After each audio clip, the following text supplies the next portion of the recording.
Ang daming masasarap na chocolate guys. Tingnan mo naman, lahat ng tatlong flavors na yan masasarap. So merong matcha, strawberry, chocolate. So kung naghahanap ka ng masarap na snacks para sa mga anak mo, ito na talaga yon. Dumadaan lang to sa FYP ko dati. Kaya nung bumili ako, tinikman ko agad and legit talaga na masarap siya. Isang box niyan, 1 kilo ang laman, 80 to 90 pieces. Pwede mo rin niyang ibenta. May nagbibenta sa amin. Lagi siyang nasosold out. Marami talaga naghahanap. So kung kumakain ka ng cornetto, ito yung pinakadulo. Yung tinatakam talaga natin na mas masarap talaga, di ba? Pinakamasarap na part ng cornetto. So kung gusto mo rin yan, i-click mo yung yellow basket para maka-order ka.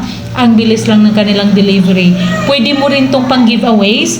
So, kung may mga birthday, yung ilalagay sa plastic, pwede din yan. Masarap talaga yan. Marami talagang nagkakagusto dyan. Kaya kung gusto mo rin na ma-appreciate nila yung tinda mo or yung